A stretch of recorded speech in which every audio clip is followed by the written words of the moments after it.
Hey, what's up, y'all? Welcome to Trust and Believe. Today, I had no idea that I was going to be this inspired. I knew that I was going to be very inspired because this person has just been through so many motivational hurdles, if you will, that has gotten her to a place where right now she is an amazing entrepreneur, a mom of two, a wife, she's been featured in Forbes magazine.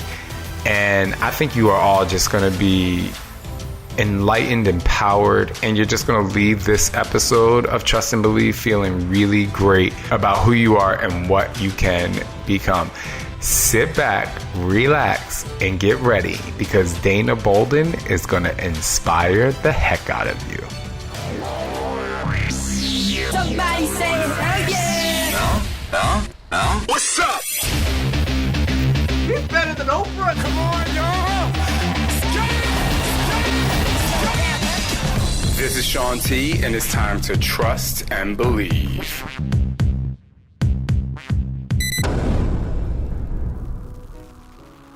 Oh my gosh. First of all, I'm so excited to talk to you because we have a lot in common, I believe, in ways.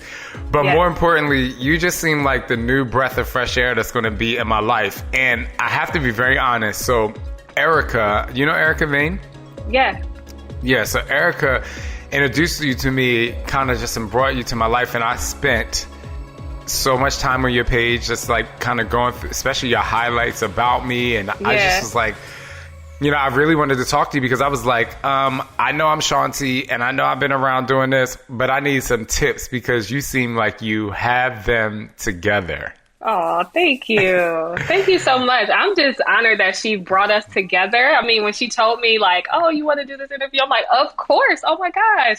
I would love to be a part and just to meet you and talk. You are just so funny, and I just love following along on your social and all that you're doing. So it's just an honor to be here, and thank you so much.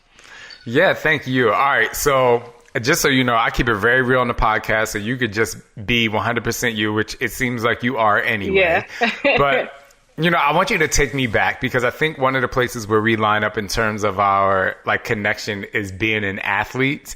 And so you went from being an athlete to getting a corporate job, to leaving that job and become featured in Forbes almost immediately after, and just becoming really successful after launching your blog. And the reason why we have something similar is because I went from college, I was an athlete, then I went to corporate world, and it took me 2 years, you know, and then I was like, this is not for me. That wasn't for me, and I made a change. Can you just tell people how you navigated from going from a big company like Under Armour to really trusting and believing in your message and what you had to show the world, and how you knew it was going to just be something that was going to work for you? Yeah, it's so crazy because, so like you said, I started as an athlete, right? I went to college on a Division I scholarship to play basketball. And that was just something that I loved to do. I did every single day as a kid, just working. And my parents told me from the jump, it's like, you're not going to be able to get to college if you don't get a scholarship, because we can't afford it, you know? So I worked my ass off, like as a, you know, young adult, like we just trying to work to get to college, because I knew, I'm like, I really do want to go to college. I want to have a great career. Let me, you know, work this basketball. I was great at basketball, and I happened to get a scholarship to the University of Buffalo, played there for 4 years, basketball. And obviously as a senior, it's not like I'm going to the WNBA. I wasn't that great. I was good, but not that good.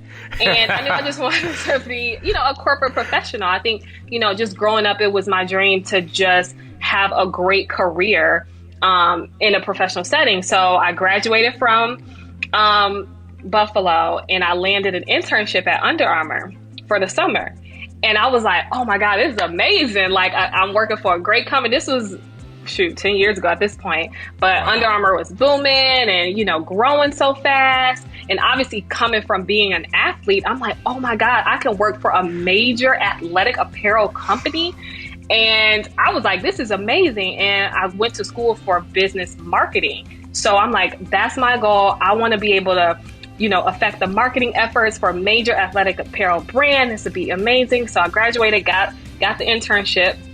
Then I landed a full-time job. So I was like, coming out of college, it's pretty much rare to immediately land a job within something that you want to do. But I was grateful. I did it. And I worked at Under Armour for about 8 years. Just, trying my best to climb the corporate ladder, doing my thing. Can I say this? You don't even look like you 8 years out of college. I'm just going to give you those props real quick. Okay, you can continue now. Thank you. I'm trying to making sure my skin look good. Hey. But yeah, so I got the job, and I'm just, for the last 8 years, I worked there for 8 years. And, I'm just trying to do my best. And then at the time, I got married, got pregnant, had my daughter. And, during that time, I was just trying to find my why, my passion. I wasn't really satisfied with my career because I wasn't progressing as fast as I wanted to. I'm like, at this point, I need to be a director or something. And I just wasn't getting there. And especially being a Black woman in a corporate setting, predominantly white men, it's pretty hard to move up that ladder. But, I wasn't as fulfilled. And eventually I went natural with my natural hair. Yes. And I'm like, okay, let me just start a blog because I'm interested in hair. I'm interested in fashion. I'm not seeing a lot of women that look like me, dark skin, short, natural hair. Let me become what I want to see. I want to be that example, especially having a daughter. I'm like, I want her to be able to see more women that look like me, So I'm like, let me start a blog and just, put myself out there and to inspire other women. I started that blog, and within like 2 years, it just grew into this big, just amazing thing that I had. And I got to the opportunity where I had to make a decision. I was juggling work and then my career as a blogger influencer. And I was starting to get so many opportunities, photo shoots, brands flying me here, there. And I was getting back to my corporate job like, why am I here? Why am I putting my energy here when I can be doing my thing and growing my business? So once that light clicked in my head, I'm like, you know what? I have to bet on myself. I have to do this for me. Like, I can't wait, Like, if I keep being scared, it's never going to happen. And literally, the minute I decided to quit, everything just took off. I got featured in Forbes. I featured in all these different media outlets, and my brand just started to grow. And here I am today. Like, I decided to bet on myself, and it's been the best decision of my life. First of all, congratulations. I literally have the chills right now because I'm just like, yes. I think just so much what's going on in the country right now, like our energy and minds are diverted to a lot of fear, a lot of pain. And I just believe hearing that, even if someone is obviously, fighting for equal rights, and it's so good, just hearing somebody like you to say, but you kind of have to be fearless, and you have to go after what it is that you want and what you believe in. It kind of helps bring your mind back to one. Just before we got on here, I actually was recording a podcast of just talking about just bringing humans together. And I think that when you come to a place where you feel really good and where you can lead with kindness, it filters into what it is that you do. You can really connect to yourself and what is that you want and how are you fearless. I do have to ask a question though, because being featured in Forbes is really, really incredible and amazing. What was that experience like? What was the article like? And we'll put in the show notes, we'll put the link to that article. But, tell us your experience, because as a Black woman, and I know I'm talking a lot, but I'm just so excited to say this because I've never gotten a chance to talk about this specifically on the podcast. As a Black woman, a dark-skinned Black woman who was an athlete, who transitioned to corporate, who then went after her goals, and being featured in Forbes, that is, I don't think people who may not be Black or not even dark-skinned Black may not understand the power behind that. So tell me just about the experience in general. Yeah, it was amazing, especially because it was literally, moments, not moments, but a few months after I decided to bet on myself. It was just that confirmation. And the article was just about millennial moms and influencer career. So like building a career out of becoming an influencer, and me having a 6-figure blog, and, just being able to bet on myself with this. So like literally months after I left my job, this amazing feature happened. It was just, like I said, it was just an incredible, incredible honor to even be on their website at all. So that's so cool. I love it. All right, so I want to pivot a little bit because there's something else that you're very empowering about, and that's just your family and having children, and in terms of being a millennial couple and how you're navigating through all these tough times. But first, I love baby stories. Can you just tell me some stories about what it was like being pregnant, becoming a mom, and how you were able to actually navigate that with your business and career? Yeah. Oh my gosh. So I have two kids. My daughter, Aria, she is 6 years old. She'll be 7 in a month. I'm just like, oh my God, that's crazy.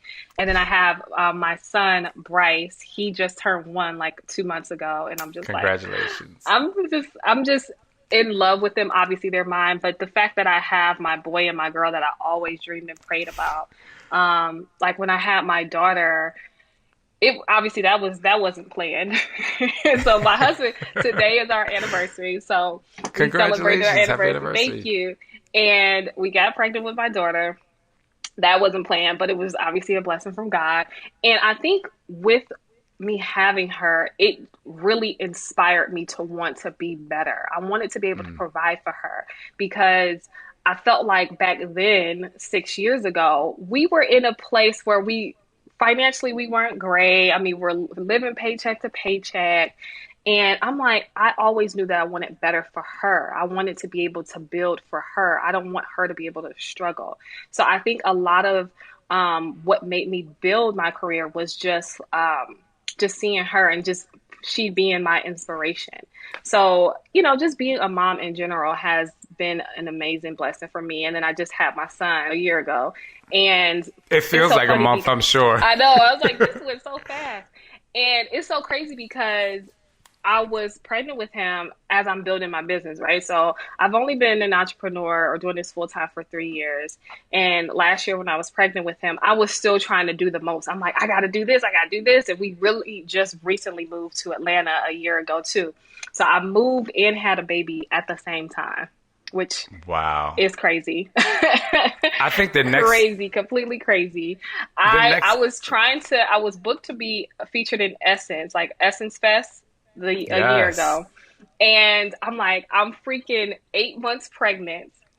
And I was going to try to get there because that's just like my dedication to work and like showing up. And I really wanted to be a part of Essence. I'm like, I'm going to get there. I'm going to drive to New Orleans from Baltimore and I'm going to be there. And I'm 8 months pregnant. And guess what my son said? Nope. Not today. I'm coming. He said I was scheduled to be in New Orleans on the 4th, and Bryce, my son, came on the 2nd, a month early. Wow. So that's a baby so story crazy. for you. And that's a sign. Huh? It's a sign to say, no, you ain't in charge here. It was a sign. He was like, Mom, you doing the most. Like, sit your butt down and let me be. So he came and I had him naturally, which was crazy because it all just came so fast. I remember laying in bed like, oh my gosh, I think I'm having contractions. I told my husband and he like, no, you're okay. Just lay down for a little longer. I lay down, I try. And then the next thing you know, I'm like, no, we got to go to the hospital. I get to the hospital and I literally had him within like 20 minutes of getting there. I didn't have time to get the epidural, nothing. What? Yeah. My son was ready to go. So did you have epidural the first time? Yes. With your daughter? And so what was the difference like? Because I mean, as a male, I definitely will never know. And I know there's a lot of females out there that have only had epidural. What was the difference like? Listen, I mean, obviously I just thought I was going to naturally get the epidural. I'm like, I'm not trying to experience this pain. I'm not trying to prove anything to nobody. Okay. Like there's nothing to prove. Like long as you get this baby out healthy, you're good. So I get there and I'm in pain and I'm telling them like, get me the epidural. Like I need to get, so I'm laying on the table waiting for the anesthesiologist and all these people to come, or I don't even know what he called, but waiting for him to come. And he gets in and he's like, actually, he's like right here. Like you need to just push. I can't give you the epidural. There's no point. He's right here. If you push, he'll be here.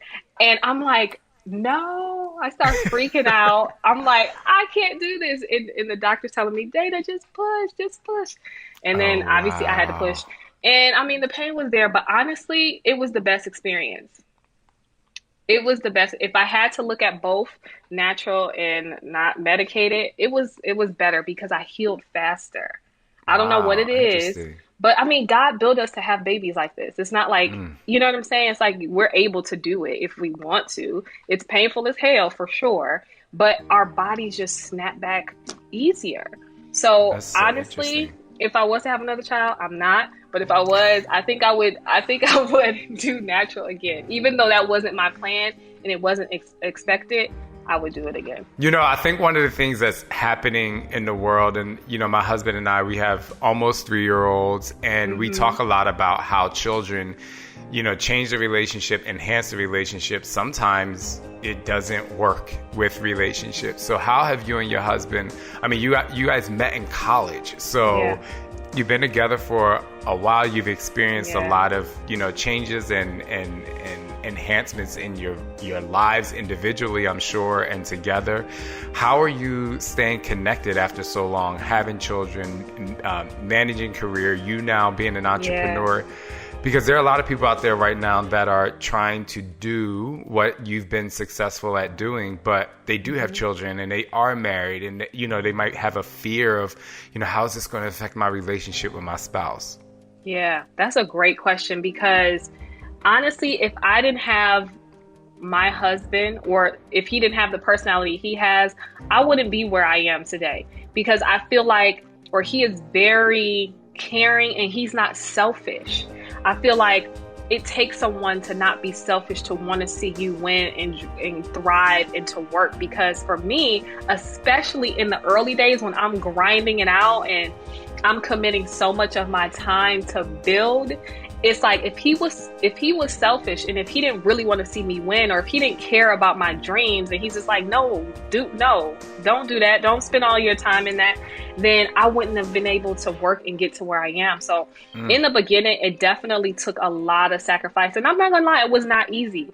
It did in some respect hurt our marriages because I'm spending so much time on work and I'm not spending time with him. So it was hard. It was a hard balance, but I think ultimately he was caring, he was thoughtful, and he trusted me and he wanted to see me do well in my career.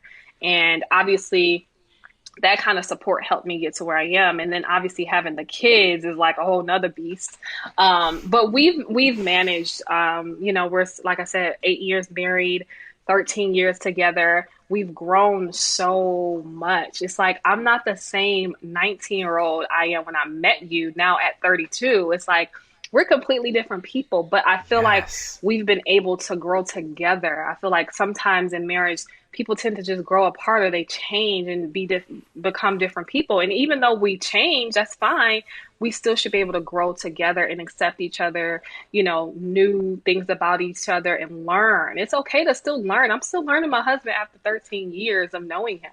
We're still learning each other, and that's okay. So I think having that grace with each other has helped, especially with the kids, because we have different parenting styles. I feel like I'm the hard ass. I feel like I'm the one always laying down the rules.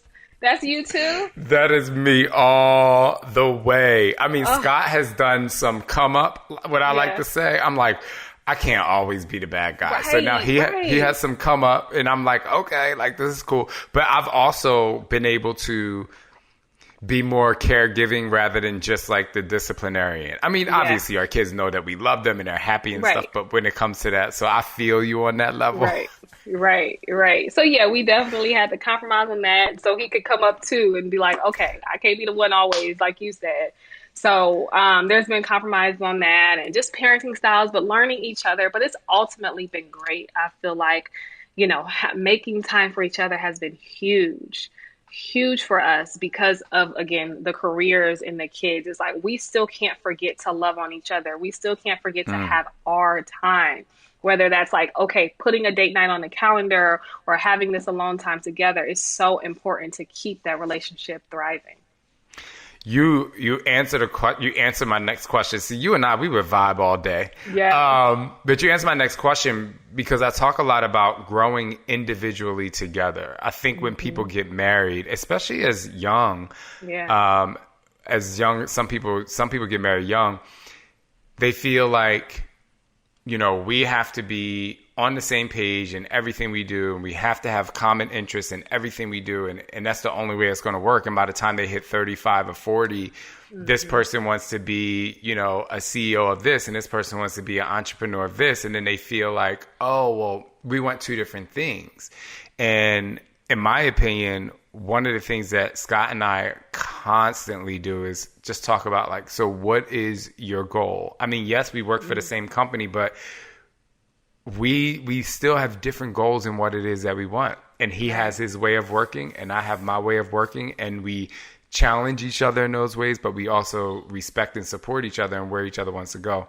Yeah. I think, and you probably can understand this, when people get married, and I use young because I feel like sometimes when younger people, we don't know where we want to go. Really, we have an idea of what our goal is, but we don't really know where we're going to go. And it never ends up being in a place that you thought you were going to be anyway, for the most part. But, I think what I want to ask is if there were 3 tips you can give younger people who are about to get married, what are some of those common things that you do daily? And I know you talked about putting things on the calendar, but anything deeper than that to get them to really focus on each other? Yeah, that's so good. I would definitely say communication is so important. And, because I know for me early on, I would be the one that would hold stuff in. And I would be like, you should know what I'm feeling. You should know what I'm thinking right now. You should know I wanted it done this way, or, you should know that I wanted you to do X, Y, and Z. And I had to learn that my husband is not a mind reader, even though we know each other and we've been together so long, it's like, I don't care if we're together for 20 years. He's not going to be able to read my mind as much as I would want him to. And I had to come to terms with that, that he's not a mind reader. And I have to be able to communicate and say what my needs are. Of course, we learn each other and he starts to predict what I would want. But at the end of the day, I can't be mad at something I didn't communicate. So if I never told him that I felt a way about X, Y, and Z, and he did A, B, and C, then I can't be mad if I didn't communicate that to him. So I think it's so important, especially early on, or in just in general throughout the marriage, is to communicate, tell each other what you need, or if something bothered you, or if you wanted something done a certain way. I think that's so important. And then I also think another thing is to learn each other's love languages. Yes. That is major. Yes. That was a game changer in my marriage, because I felt like once we really learned what each other needed in terms of our love language, the game changed. Because for me, I'm an acts of service person, and he needs words of affirmation. And if I'm operating thinking he wants what I need, and it's like, oh, I'm doing all these things for you, babe. You love me, right? We're good. And it's like, no, actually, I want you to tell me how hard I'm working. I want you to tell me that I look good today, or I want you to tell me X, Y, and Z. Whereas me, if you clean the kitchen for me, or if you put away the laundry, I'm like, yes, pull down your pants. Let's go. You speaking in tongues, honey. You're like, yes. So I'm like, learning those things is so important. That's early so great. On, instead of like waiting years like we did, like, oh, you're communicating differently. So those are definitely my top 2 for sure. Love languages and communication. It's so amazing because Scott and I have both taken the Enneagram personality tests, and that helps. And then we actually tried to figure out each other's love languages without taking a test, but we actually had a conversation, I think like a couple of days ago, where we were like, no, we need to take this, because while we do know each other's intentions, and I think that's really important for you to know the intention of your spouse, because he really thought that what he was doing, and like him telling me, well, I love you and like you're so great. I said, he knows my personality, but I was like, that don't do shit for me. I'm like, you can tell me you love me all day. But I'm like, Yeah, I think I'm like you. Like, acts of service is amazing. Like, when he folded my clothes and put them in the drawer the other day, I'm like, what you want? I'm like, you want me to get the babysitter to work longer? Because we can get it in. Right? Like you said. So it is one of those things. And he actually likes words of affirmation and physical touch. Because if I can just say to him, we could be just like hanging out in the house, not anything going on, and I can just walk by him and be like, you know, I love you so much. He'll start crying because he's like, oh my God, I can't believe you said that to me. So even though we've never taken the test, and we should, I think it'd be really good for us to take the test. All right, y'all, when we come back, I'm going to talk to Dayna more about how she turned her blog into a 6-figure blog and what she really feels about being an influencer. We'll be right back. All right, Dayna, we are back. I'm excited about everything you say. Like I said, we're going to be friends. We're going to be friends. We're going to be friends.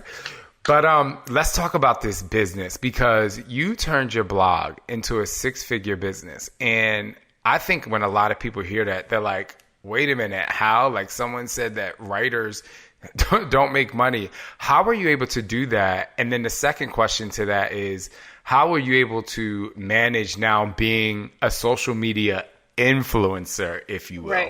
Right. It's so crazy to think, like, I remember when I made 6 figures for the first time, and it was coming from a job where I made half, like, you know, like 50K or whatever. And I'm like literally bringing that in a month, you know, and it's crazy when I think about it, because obviously I worked hard for it, but just thinking about how you can monetize your life. So I consider myself a lifestyle blogger and influencer. So the way that I'm able to make money is through partnerships with brands.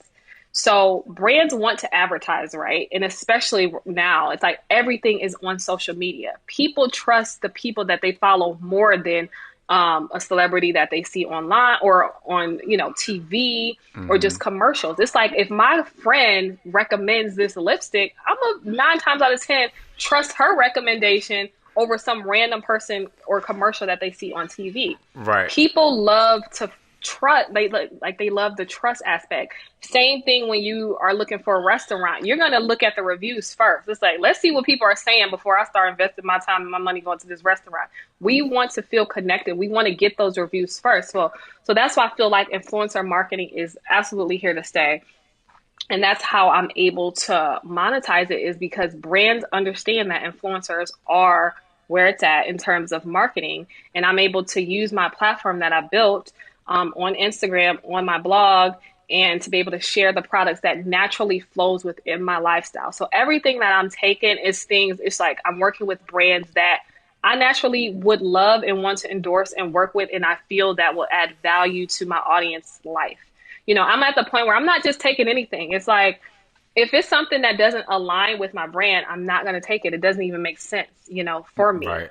I want to keep that high level of trust with my audience. So I'm only taking things that I love, only taking things that I feel will be valuable for them and to make sense. So that's how I'm able to monetize it, through social media posts, blog posts, you know, traditionally some campaigns. I was on Nike's website for like 2-3 months on their website, like as a model. So stuff like that, that's how I'm able to monetize. That's so cool. And so when it comes to monetizing your blog, I guess the real question is, because I think obviously your blog is very popular, like how many downloads are you getting a month? And you don't have to share that if you don't want to, but you know, for people out there who want to monetize their blog, or if they're a writer, I think they're saying, well, how do I actually monetize my content? Yeah, I think for me, the blog is important for sure, but I make the most money through Instagram. So like my social media.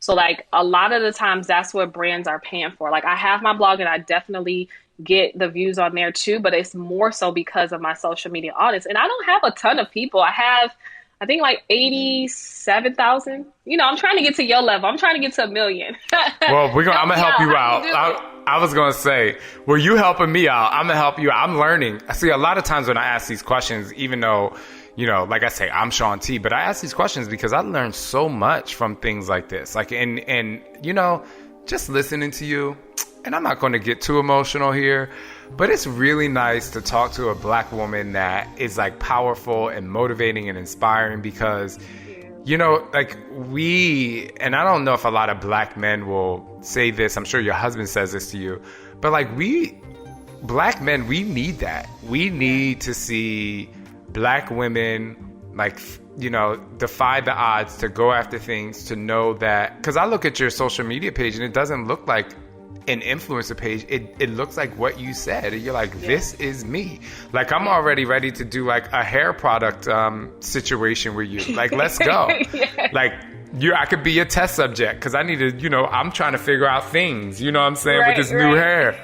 But I just want to say, like, thank you so much for being that. And my next kind of question is, in terms of being an influencer, like I sometimes think the word influencer kind of gets a negative connotation because it's like, I'm going to influence you to do something, whereas what you do, I think it's less about influencing them and showing them who you really are. So can you like empower people to show? That's so important to me. Like, I don't even consider, like, I don't even put in my bio, like, oh, I'm an influencer. I'm really more about being influential. Like, I want to be able to show women my lifestyle, show what I'm doing, and positively impact them, inspire them to want to be better or go after their dreams, or to see me and think, I can do that too, because I'm a regular mom who decided to go after her dreams, like, I'm not a celebrity. I'm literally a regular woman black woman that decided to go after it. And here I am, so I want to be able to empower and inspire other women just by living my life and showing them.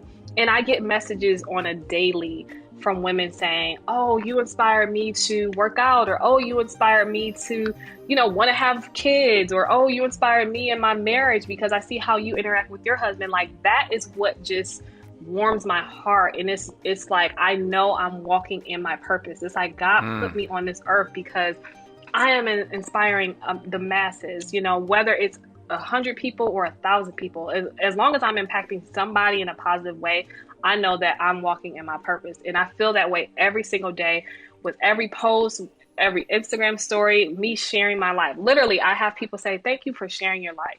Thank you for sharing your life.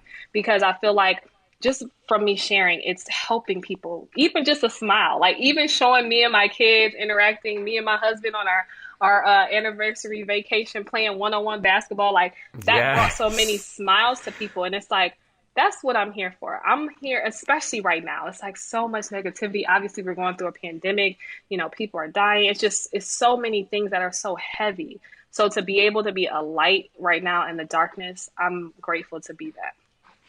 Yeah, thank you for that. And that also, I think, will help a lot of people too. Even helps me because, I think it's really important for people to know that not every social media post has to be about politics or, we do show our support for, racial injustice or Black Lives Matter or whatever it is you believe in. But, I was talking to Erica, who we both know, and, I like really fun things. I'm a really fun person. Like, I love laughing. I love cutting up. And so people know me for fitness, but I actually changed my Instagram profile to say less of, or to not start with like fitness motivator. And I said, my profile says, welcome, get ready to have some fun, because that's what I want. And, we were talking about how I post like really funny or silly things. And I was like, Erica, like, I just wonder like what people are going to think. I don't really care what people think of me too much. I mean, we all care a little bit, but most of the time I'm like, please. But she was like, Shaun, like your page is the social, like when people are scrolling through social media, like those posts you put up are a breath of fresh air, especially if it's a day where they're talking about a lot of things. Yeah. And just kind of being, I don't like being and I'm putting quote celebrity, because I don't feel like it. I feel like you, like a everyday just guy that's just like wanting to like live my best life. And I know it can't be like that all the time because people come obviously to me for a lot of other things. But I just want to, thank you for like allowing me and other people to feel like it's okay to be you. It's okay to share that. Let's pivot to fitness, because you were an athlete And I know people follow you for fitness. What kind of motivating things are you doing for people out there who need that fitness inspiration? Oh my gosh. So I have been on a challenge. So I was on a fitness journey before quarantine hit. And I'm like, okay, I want to lose this baby weight. Obviously, I gained weight having my son. I was, 30, 40 pounds heavier. I'm like, okay, I'm feeling comfortable to where I'm ready to work out and get back to postpartum body. I started working out. I lost a few pounds, and then quarantine hit. And then I was, I gained the quarantine 15. I got lazy on my journey. You ain't reach out to your boy Shaun T? Come on. Huh? I said, you ain't reach out to your boy Shaun T? I know. So I got lazy. And, a lot was going on during that time. Obviously, just adjusting to the new way of life. And I just wasn't inspired or motivated to do anything. So obviously, for like 5 months, I didn't do much. I gained all the weight back. And then after I got to a point where I'm like, you know what? I need to get back to me. Like, I'm not happy. I literally felt like I was 5 months pregnant again. My stomach was growing. I'm just like, you know what, girl, get back on it. And then I found out about 75 Hard, which is a social media challenge by Andy, what's his name? Frischella, if I'm saying that right. And I was like, oh my God, this is it. This is the challenge. I want to be a part of it. So it's working out twice a day. Have you heard of it? No, I'm interested. No, I haven't heard of it. Okay, so 75 Hard Challenge is 75 days straight, no excuses, period. If you make an excuse, you got to start back over to day one. These are the things you have to do. You have to work out twice a day. One of those exercises have to be outside. So you could do something indoors. And the second exercise have to be outside. So 2 workouts a day. You have to drink a gallon of water a day. You have to stick to a diet. So whatever diet you choose, is no, right or wrong. You just have to stick to a healthy diet, obviously. No cheat meals, no snacks, no sweets and stuff like that. No alcohol for these 75 days. And you have to read 10 pages of a book, and you have to take a progress picture every single day. So you have to do all this for 75 days straight. So this is the challenge. So I've been on it. I'm on day 47. And so far I've lost like 10 pounds and I'm toning up. Like, I look amazing right now and I feel amazing.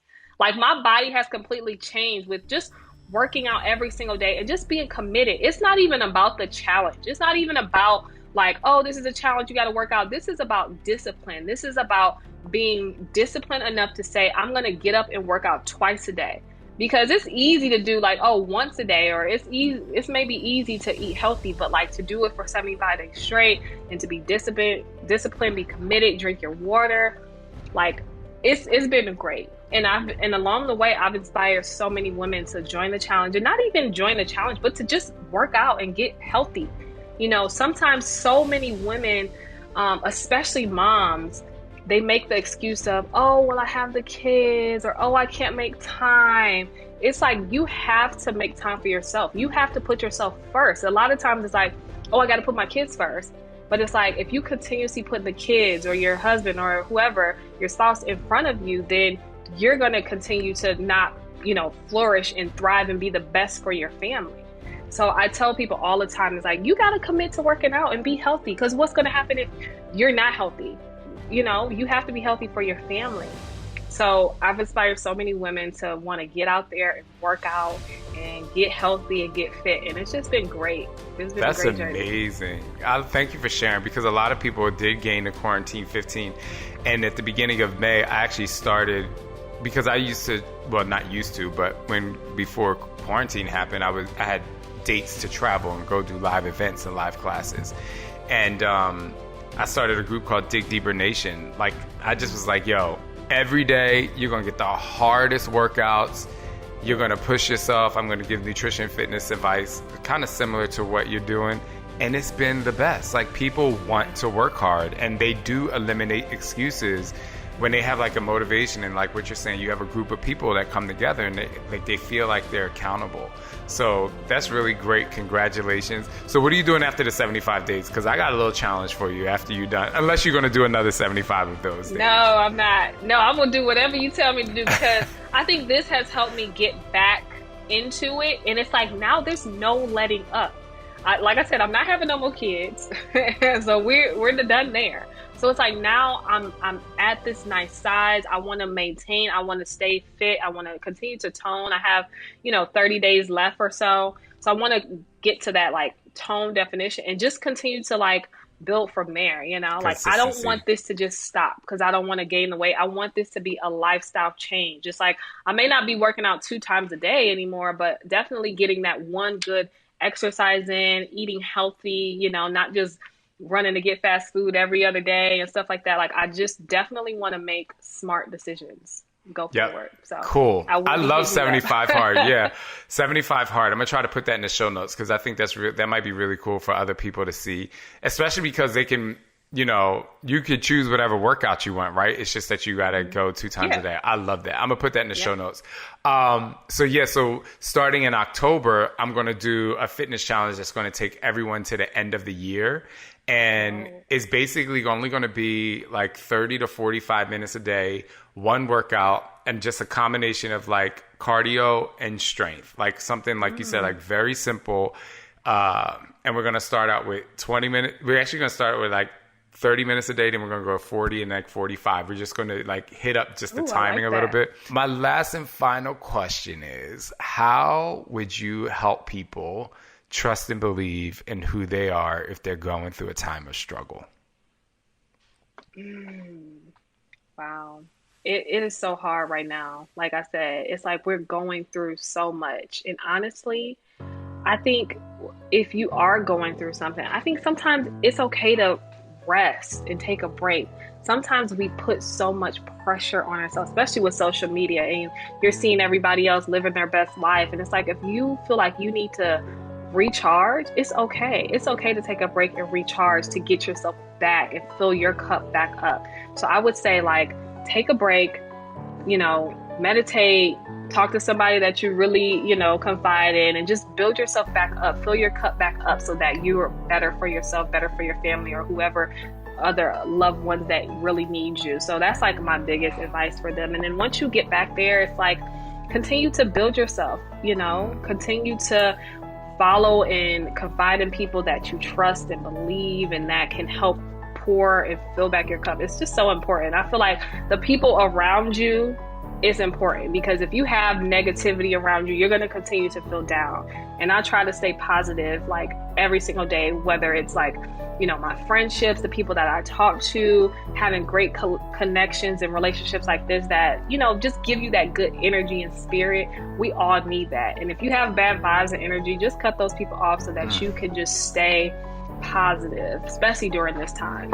Yeah, I always say let people go with walking papers, and the walking papers are, I remember I had to end a friendship one time, and I sent the person a book.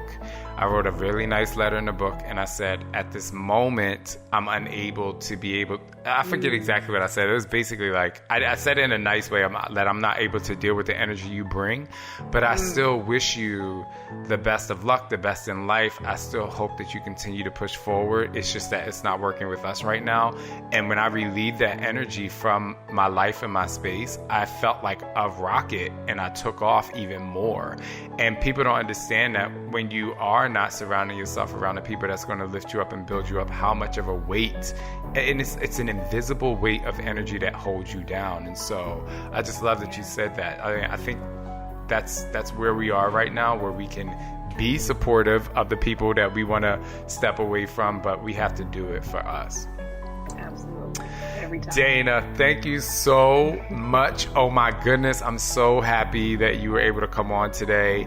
And seriously, I'm going to reach out to Erica, and if this is what I want to do, and I'm saying this live on the podcast so people know, like, I don't know if it's once a week or a couple times every other week, like even if you just had some source of information or motivation that I could just put on my social, like my Instagram, like I think people just need to hear you, to see you.